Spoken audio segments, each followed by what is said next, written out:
नमस्कार दोस्तों, आज चाणक्य की नीति का हम द्वितीय अध्याय कवर करने वाले हैं। तो हमने पार्ट 1 में अध्याय 1 कवर किया था, तो इस वीडियो में हम पार्ट 2 यानी कि द्वितीय अध्याय को कवर करने वाले हैं। दोस्तों, आप सभी ने पार्ट 1 में खूब सारा प्यार किया, खूब सारा सपोर्ट किया। आप सभी ऐसे ही प्यार करते रहो, सपोर्ट करते रहो। यदि आप चैनल पर नए हो तो हमें सपोर्ट करने के लिए आप सब्सक्राइब कर सकते हो, वीडियो को लाइक कर सकते हो।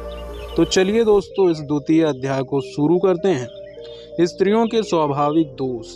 यहाँ आचार्य चाणक्य स्त्रियों के स्वभाव पर टिप्पणी करते हुए यह कह रहे हैं कि झूठ बोलना, साहस, छल कपट, मूर्खता, अत्यंत लोभ, अपवित्रता और निर्दयता ये स्त्रियों के स्वाभाविक दोष हैं। अर्थात स्त्रियों में यह प्रवृत्ति जन्म से ही होती है। वे अपने दुस्साहस में कोई भी ऐसा काम कर सकती हैं जिस पर भरोसा नहीं किया जा सकता। आचार्य चाणक्य ने यहाँ नारी के स्वभाव का वर्णन किया है और मानते हैं कि सृष्टि की रचना में नारी का अक्षुण्य योगदान है। लेकिन यहाँ स्वभाव का प्रश्न है, वहाँ ये दोष भी पाए जाते हैं। इसका अर्थ यह नहीं है कि नारी बुद्धिमान नहीं होती। आदि शंकराचार्य ने प्रश्नोत्तरी में उल्लिखित किया है कि द्वारम किमेकम नरकस्य नारी, अर्थात नरक का प्रधान द्वार या एकमात्र द्वार के रूप में नारी को उद्धृत किया है। तुलसीदास ने कहा है कि नारी स्वभाव सत्य कवि कहाही, अवगुण 8 सदा उर रहाई। इन 8 अवगुणों में इसी श्लोक में गिनाए नामों का अनुवाद किया है। साथ ही सामान्य नियम को विशेष नियम प्रभावित करते रहते हैं, क्योंकि नारी ममता, दया, क्षमा आदि का एकमात्र स्थान है। इसके बिना सृष्टि ही अधूरी है। अतः सीता, राधा, जीजाबाई, लक्ष्मीबाई आदि में अवगुण ढूंढना अपनी अविवेकिता है। ये तो नारी के आदर्श हैं। और आचार्य चाणक्य ने स्त्रियों के जिन दोषों की ऊपर चर्चा की है वे स्वाभाविक वृत्तियां हैं। आवश्यक नहीं कि ये सभी स्त्रियों में पाई जाएं। जीवन के सुख भाग्यशाली को मिलते हैं। यहाँ आचार्य चाणक्य का कथन है कि भोज्य पदार्थ, भोजन शक्ति, रक्त शक्ति, सुंदर स्त्री, वैभव तथा दान शक्ति ये सब सुख किसी अल्प तपस्या का फल नहीं होते। अर्थात सुंदर खाने पीने की वस्तुएं मिलें और जीवन के अंत तक खाने पचाने की शक्ति बनी रहे, स्त्री से संभोग की इच्छा बनी रहे तथा सुंदर स्त्री मिले, धन संपत्ति हो और दान देने की आदत भी हो, ये सारे सुख किसी भाग्यशाली को ही मिलते हैं। पूर्व जन्म में अखंड तपस्या से ही ऐसा सौभाग्य मिलता है। अक्सर देखने में यह आता है कि जिन व्यक्तियों के पास खाने की कोई कमी नहीं, उनके पास उन्हें खाकर पचाने का सामर्थ्य नहीं होता। आप इसे यूं भी कह सकते हैं कि जिसके पास चने हैं उसके पास उसका आनंद उठाने के लिए दांत नहीं, और जिसके पास दांत हैं उसके पास चने नहीं। अभिप्राय यह है कि अत्यंत धनवान व्यक्ति भी ऐसे रोगों से ग्रस्त रहते हैं जिन्हें साधारण या सादी चीज भी नहीं पचती। परंतु जो व्यक्ति खूब हष्ट पुष्ट तगड़े हैं तथा जिनकी पाचन शक्ति भी तेज है, उनके पास अभाव के कारण खाने को ही कुछ नहीं होता। इसी प्रकार बहुत से व्यक्तियों के पास धन दौलत और वैभव की कोई कमी नहीं होती, परंतु उनमें उसके उपभोग करने और दान देने की प्रवृत्ति नहीं होती। जिन व्यक्तियों में ये बातें समान रूप से मिलती हैं, चाणक्य उसे उनके पूर्व जन्म के तप का फल मानते हैं। अर्थात उनका यह कहना है कि खाने पीने की वस्तुओं के साथ उन्हें पचाने की शक्ति, सुंदर स्त्री के रहने पर मनुष्य में संभोग की शक्ति और धन के रहने पर उसका सदुपयोग और दान की प्रवृत्ति जिस व्यक्ति में होती है वह बहुत भाग्यशाली होता है। इसे पिछले जन्म का सुफल ही मानना चाहिए। जीवन सुख में ही स्वर्ग है। आचार्य चाणक्य का कथन है कि जिसका पुत्र वशीभूत हो, पत्नी वेदों के मार्ग पर चलने वाली हो और जो अपने वैभव से संतुष्ट हो, उसके लिए यही स्वर्ग है। अभिप्राय यह है कि जिस मनुष्य का पुत्र आज्ञाकारी होता है, सब प्रकार से कहने में होता है, पत्नी धार्मिक और उत्तम चाल चलन वाली होती है, सद्ग्रहणी होती है तथा जो अपने पास जितनी भी धन संपत्ति है उसी में खुश रहता है, संतुष्ट रहता है, ऐसी व्यक्ति को इसी संसार में स्वर्ग का सुख प्राप्त होता है। उसके लिए पृथ्वी में ही स्वर्ग हो जाता है, क्योंकि पुत्र का आज्ञा पालक होना, स्त्री का पतिव्रता होना और मनुष्य का धन के प्रति लोभ लालच न रखना अथवा मन में संतोष बनाए रखना ही स्वर्ग के मिलने वाले सुख के समान है। ऐसा विश्वास किया जाता है कि स्वर्ग अनेक शुभ अथवा पुण्य कार्यों से अर्जित करने से ही प्राप्त होता है। उसी प्रकार इस संसार में ये तीनों सुख भी मनुष्य को पुण्य कर्मों से सुफल रूप ही प्राप्त होते हैं। जिस मनुष्य को ये तीनों सुख प्राप्त होते हैं उसे बहुत भाग्यशाली समझना चाहिए। सार्थकता में ही संबंध का सुख। आचार्य चाणक्य का कथन है कि पुत्र वही है जो पिता का भक्त है, पिता वही है जो पोषक है, मित्र वही है जो विश्वास पात्र हो, पत्नी वही है जो हृदय को आनंदित करे। अर्थात पिता की आज्ञा को मानने वाला और सेवा करने वाला ही पुत्र कहा जाता है। अपने बच्चों का सही पालन पोषण, देख रेख करने वाला और उन्हें उचित शिक्षा देकर योग्य बनाने वाला व्यक्ति ही सच्चे अर्थ में पिता है। जिस पर विश्वास हो, जो विश्वासघात न करे, वही सच्चा मित्र होता है। पति को कभी दुखी न करने वाली तथा सदा उसके सुख का ध्यान रखने वाली ही पत्नी कही जाती है। अभिप्राय यह है कि इस संसार में संबंध तो अनेक प्रकार के हैं, परंतु निकट के संबंध के रूप में पिता, पुत्र, माता और पत्नी ही माने जाते हैं। इसीलिए कहा जाता है कि संतान वही जो माता पिता की सेवा करे, वरना वह संतान व्यर्थ है। इसी प्रकार अपनी संतान और अपने परिवार का भरण पोषण करने वाला व्यक्ति ही पिता कहला सकता है। और मित्र भी ऐसे व्यक्ति को ही माना जा सकता है जिस पर कभी भी किसी प्रकार से अविश्वास न किया जा सके, जो सदा विश्वासी रहे। अपने अनुकूल आचरण से पति को सुख देने वाली स्त्री ही सच्चे अर्थों में पत्नी कहला सकती है। इसका अर्थ यह है कि नाम और संबंधों के बहाने एक दूसरे से जुड़े रहने में कोई सार नहीं है। संबंधों की वास्तविकता तो तभी तक है जब सब अपने कर्तव्य का पालन करते हुए एक दूसरे को सुखी बनाने का प्रयत्न करें और संबंध की वास्तविकता का सदा निर्वाह करें। छली मित्र को त्याग दे। आचार्य चाणक्य का कथन है कि पीठ पीछे काम बिगाड़ने वाले तथा सामने प्रिय बोलने वाले ऐसे मित्र को मुंह पर दूध रखे हुए विष के घड़े के समान त्याग देना चाहिए। अभिप्राय यह है कि एक विष भरे घड़े के ऊपर यदि थोड़ा सा दूध डाल दिया जाए तो फिर भी वह विष का ही घड़ा कहा जाता है। इसी प्रकार मुंह के सामने चिकनी चुपड़ी बातें करने वाला और पीठ पीछे काम बिगाड़ने वाला मित्र भी इस विष भरे घड़े के समान होता है। विष के घड़े को कोई भी व्यक्ति अपना सकता है, नहीं अपना सकता है। इसीलिए इस प्रकार के मित्र को त्याग देना ही उचित है। सच तो यह है कि ऐसे व्यक्ति मित्र कहे ही नहीं जा सकते, इन्हें शत्रु ही समझना चाहिए। आचार्य चाणक्य का कथन है कि कुमित्र पर कभी विश्वास नहीं करना चाहिए और मित्र पर भी विश्वास नहीं करना चाहिए। कभी कुपित होने पर मित्र भी आपकी गुप्त बातें सबको बता सकता है। अभिप्राय यह है कि दुष्ट चुगलखोर मित्र का भूल कर विश्वास नहीं करना चाहिए। साथ ही कितनी भी लंगोटिया यार क्यों ना हो, उसे भी अपने राज की बातें नहीं बतानी चाहिए। हो सकता है वह आपसे नाराज हो जाए और आपका कच्चा चिट्ठा सबके सामने खोल दे। इस पर आपको पछताना पड़ सकता है, क्योंकि आपका भेद जानकर वह मित्र स्वार्थ में आपका भेद खोल देने की धमकी देकर आपको अनिश्चित कार्य करने के लिए विवश कर सकता है। अतः आचार्य चाणक्य का विश्वास है कि जिसे आप अच्छा मित्र समझते हैं उसे भी अपने रहस्यों का भेद न दे। कुछ बातों का पर्दा रखना आवश्यक है।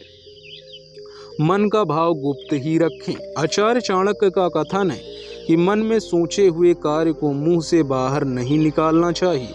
मंत्र के समान गुप्त रखकर उसकी रक्षा करनी चाहिए।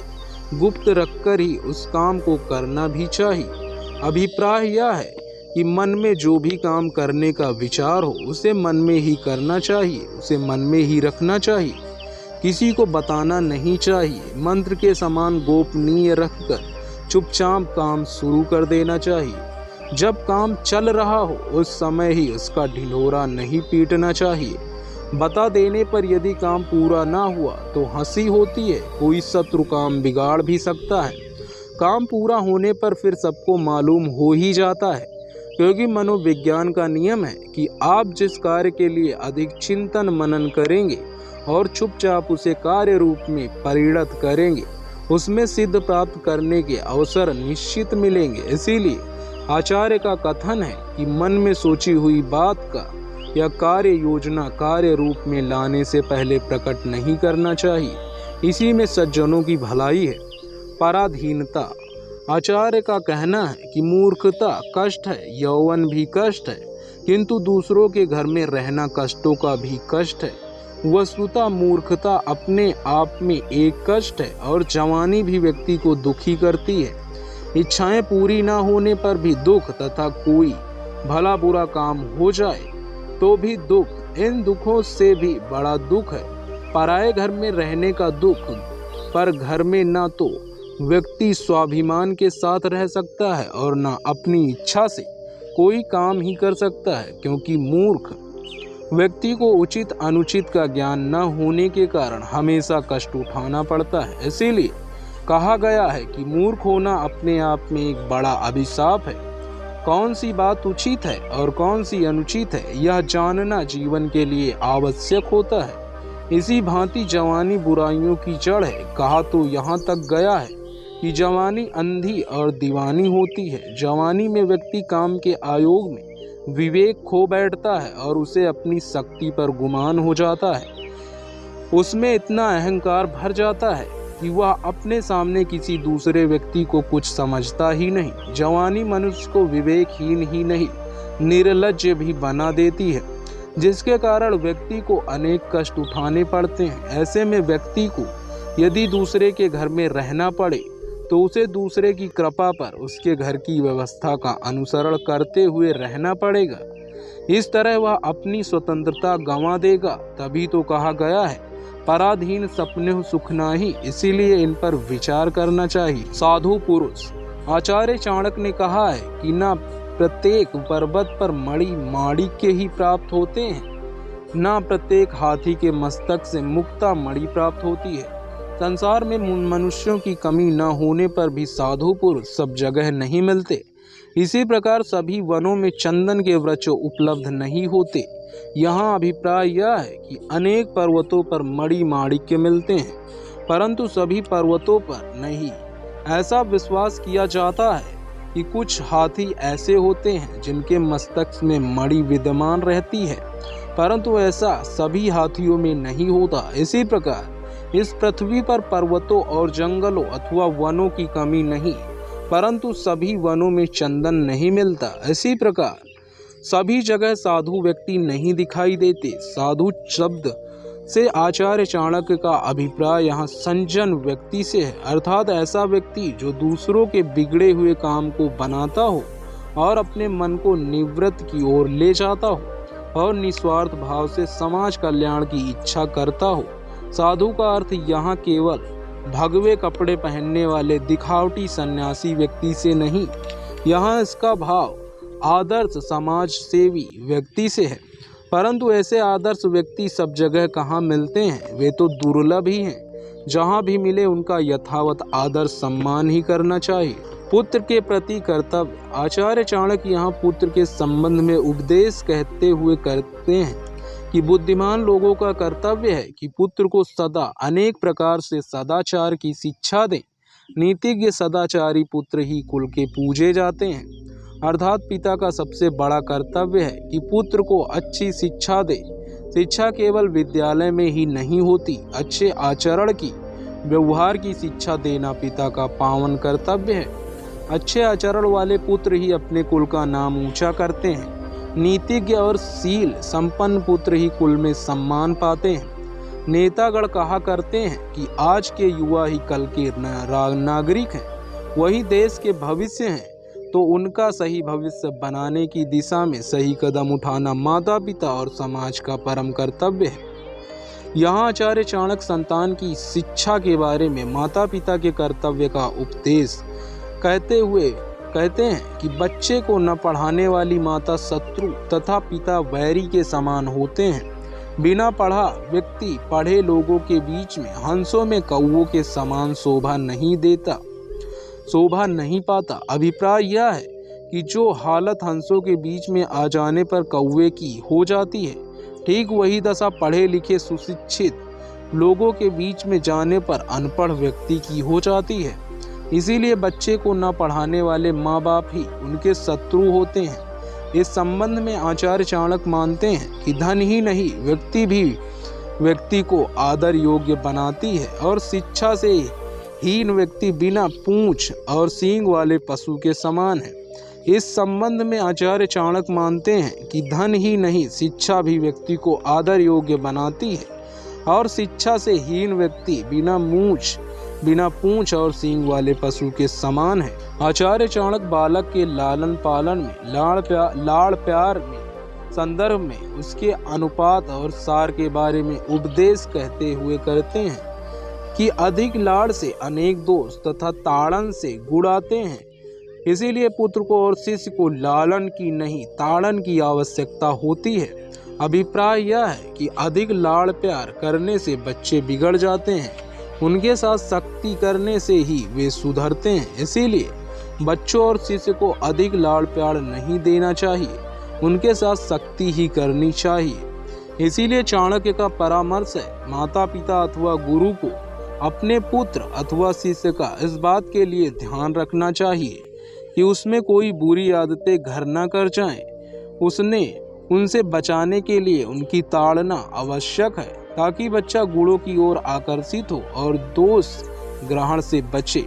स्वाध्याय। यहाँ आचार्य स्वाध्याय की महत्ता प्रतिपादित करते हुए कह रहे हैं कि व्यक्ति को चाहिए कि वह किसी एक श्लोक का या आधे या उसके भी आधे अथवा एक अक्षर का ही सही मनन करे। मनन, अध्ययन, दान आदि कार्य करते हुए दिन को सार्थक करना चाहिए। अभिप्राय यह है कि कम से कम जितना भी हो सके मनुष्य को अपने कल्याण के लिए मनन अवश्य करना चाहिए।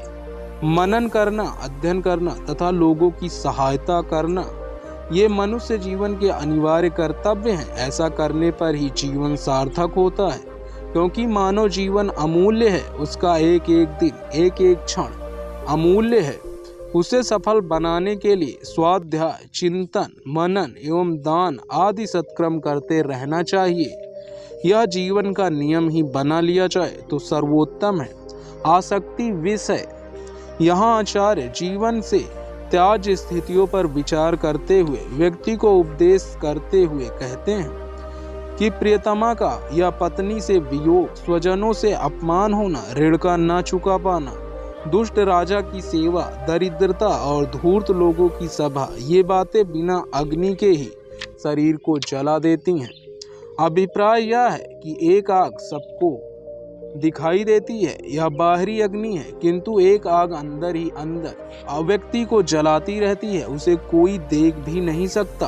पानी से अत्यधिक प्रेम हो किंतु उससे बिछुड़ना पड़ जाए, परिवार वालों की कहीं पर बेइज्जती हो जाए, कर्ज को चुकाना मुश्किल हो जाए, दुष्ट राजा की नौकरी करनी पड़े, गरीबी टूटे नहीं, दुष्ट लोग मिलकर कोई सभा कर रहे हों, ऐसी मजबूरी में बेचारा आदमी अंदर ही अंदर जलता रहता है। उसकी तड़पन को कोई देख भी नहीं सकता। यह ऐसी ना दिखने वाली आग है। विनाश का कारण आचार्य चाणक्य नीति के वचनों के क्रम में यहाँ उपदेश कर रहे हैं कि तेज बहाव वाली नदी के किनारे लगने वाले वृक्ष, दूसरे के घर में रहने वाले स्त्री, मंत्रियों से रहित राजा लोग, ये सभी शीघ्र ही नष्ट हो जाते हैं। भाव यह है कि नदी की धारा अनिश्चित रहने के कारण उसके किनारे उगने वाले वृक्ष शीघ्र ही नष्ट हो जाते हैं, क्योंकि उनकी जमीन पेड़ों के बोझ को सह नहीं पाती और जड़ें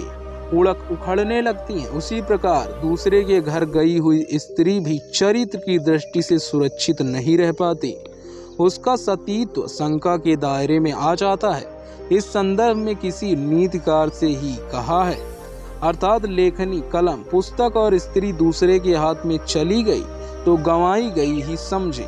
यदि दैव योग से वापस लौट भी आए तो उसका दशा नष्ट, भ्रष्ट और मर्दित रूप में ही होती है।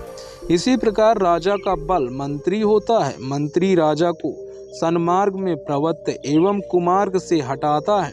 उसका न होना राजा के लिए घातक है, इसीलिए राजा के पास मंत्री भी होना चाहिए। आचार्य चाणक्य व्यक्ति का बल। आचार्य चाणक्य यहाँ कथन है कि विद्या ही ब्राह्मणों का बल है। राजा का बल सेना, वैश्यों का बल धन और सेवा करना शूद्रों का बल।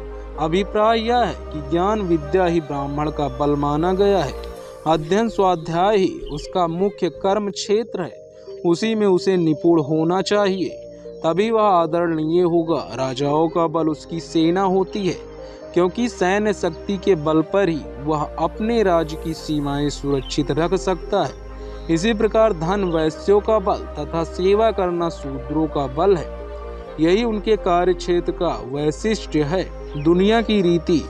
आचार्य चाणक्य यहाँ प्राप्ति के बाद वस्तु के प्रति उपयोगिता ह्रास के नियम को लगाते हुए कहते हैं कि यह प्रकृति का नियम है कि पुरुष के निर्धन हो जाने पर वेश्या पुरुष को त्याग देती है। प्रजा शक्तिहीन राजा को और पक्षी फलहीन वृक्ष को त्याग देते हैं। इसी प्रकार भोजन कर लेने पर अतिथि घर को छोड़ देता है। अभिप्राय यह है कि वेश्या अपने पुराने ग्राहक को भी उसके गरीब पड़ जाने पर छोड़ देती है। प्रजा शक्तिहीन राजा को और पक्षी फल रहित वृक्ष को त्याग देते हैं। राजा जब बुरे समय में शक्तिहीन हो जाता है तो उसकी प्रजा भी उसका साथ छोड़ देती है। वृक्ष के फल समाप्त हो जाने पर पक्षी उस वृक्ष को त्याग देते हैं। घर में भोजन की इच्छा से आया हुआ कोई राहगीर भोजन कर लेने के बाद घर को छोड़कर चला जाता है। अपना उल्लू सीधा होने तक ही लोग मतलब रखते हैं। यही प्रकृति की उपयोगिता समाप्त हो जाने के बाद वस्तु के प्रति बदलते दृष्टिकोण का संकेत है। इस संदर्भ में यहाँ आचार्य चाणक्य ने कुछ उदाहरण से व्यक्ति के कर्तव्य पालन पर बल दिया है। धन के कारण वेश्या जिसे अपना प्रेमी कहती है, निर्धन होने पर उससे मुंह मोड़ लेती है। इसी प्रकार अपमानित राजा को प्रजा त्याग देती है और सूखे ठूंठे वृक्ष को पक्षी उड़ जाते हैं। इसी प्रकार अतिथि को चाहिए कि वह भोजन करने के उपरांत गृहस्थ का साधुवाद करके घर को त्याग दे, वहां डेरा डालने की ना सोचे। नहीं तो ऐसा हो सकता है कि संकोच का त्याग करके उसे जाने के लिए कहना पड़े। उसे यह समझना चाहिए कि सम्मान की रक्षा इसी में है कि वह भोजन करने के पश्चात स्वयं जाने के लिए आज्ञा मान ले। यही उचित भी है। यहाँ आचार्य चाणक्य जग की रीत पर चर्चा हुए कहते हैं कि दक्षिणा ले लेने पर ब्राह्मण यजमान को छोड़ देते हैं, विद्या प्राप्त कर लेने पर शिष्य गुरु को छोड़ देते हैं, और वन में आग लग जाने पर वन के पशु वन को छोड़ त्याग देते हैं। अभिप्राय यह है कि ब्राह्मण दक्षिणा लेने तक ही यजमान के पास रहता है। दक्षिणा मिल जाने पर वह यजमान को छोड़ देता है और अन्यत्र की सोचने लगता है। शिष्य अध्ययन करने तक ही गुरु के पास रहते हैं। विद्याएं प्राप्त कर लेने पर वे गुरु को छोड़कर चले जाते हैं और जीवन कार्य के प्रति विचार करते हुए अगली योजना में लग जाते हैं। इसी प्रकार हिरण आदि वन के पशु वन में तभी तक रहते हैं जब तक वह हरा भरा रहता है। यदि वन में आग लग जाए तो पक्षी वहां रहने की संभावनाएं समाप्त जानकर अन्यत्र डेरा जमाने के विचार से उड़ जाते हैं या दौड़ लगा जाते हैं। अर्थात व्यक्ति किसी आश्रय या उपलब्धि स्रोत पर तभी तक निर्भर करता है जब तक उसे वहां अपना लक्ष्य पूर्ण होता दिखलाई पड़ता है। लक्ष्य पूर्ण होने पर उपयोगिता ह्रास का नियम लागू हो जाता है। दुष्कर्मों से सचेत रहें। यहाँ आचार्य चाणक्य दुष्कर्म के परिणाम के प्रति सचेत करते हुए कह रहे हैं कि दुराचारी, दुष्ट स्वभाव वाला, बिना किसी कारण दूसरों को हानि पहुंचाने वाला तथा दुष्ट व्यक्ति से मित्रता रखने वाला श्रेष्ठ पुरुष भी शीघ्र ही नष्ट हो जाता है, क्योंकि संगति का प्रभाव बिना पड़े नहीं रहता। यह उक्ति तो प्रसिद्ध है कि खरबूजे को देखकर खरबूजा रंग बदलता है। इसी प्रकार यदि कोई व्यक्ति दुष्ट व्यक्तियों के साथ रहता है तो उनकी संगति का प्रभाव उस पर अवश्य पड़ेगा। दुर्जनों के संग में रहने वाला व्यक्ति अवश्य दुखी होगा। इसी प्रकार जो ध्यान में रखकर तुलसीदास जी ने कहा है, दुर्जन सग्न देह विधाता, इससे भलो नरक का वासा। इसीलिए व्यक्ति को चाहिए कि वह कुसंगति से बचे, मित्रता बराबर की। यहाँ आचार्य मित्रता व व्यवहार में समानता के स्तर पर शोभा का महत्व प्रतिपादित करते हुए कह रहे हैं कि समान स्तर वालों से ही मित्रता शोभा देती है। सेवा राजा की शोभा देती है, वैश्यों को व्यापार करना शोभा देता है, शुभ स्त्री घर को शोभा देती है। अभिप्राय यह है कि मित्रता बराबर वालों से ही करनी चाहिए, सेवा राजा की ही करनी चाहिए। ऐसा करना ही इन कार्यों की शोभा है। वैश्यों को शोभा व्यापार करना है तथा घर की शोभा शुभ लक्षणों वाली पत्नी है, क्योंकि कहा गया है कि जाही का काम वाही को साजे और करे तो डंडा बाजे। यानी जिसका जो कार्य है वही करे तो ठीक है, वरना परिणाम सही नहीं रहता। तो दोस्तों ये है पार्ट 2। अब मिलते हैं अगले पार्ट 3 में। तो इस वीडियो का, इस बुक समरी का यहीं पर अंत करते हैं, क्योंकि वीडियो मतलब भर के लिए लंबी हो गई है। अभी तक आपने चैनल को सब्सक्राइब नहीं किया है तो सब्सक्राइब कर लें और बेल आइकन को प्रेस कर लें, लाइक कर दें, शेयर कर दें। आप सब हमें सपोर्ट करने के लिए, हमारी फैमिली बनने के लिए सब्सक्राइब कर लीजिए। तो चलिए फिर मिलते हैं अगले पार्ट 3 में, लेसन 3 में। तब तक के लिए हमें इजाज़त दें। धन्यवाद।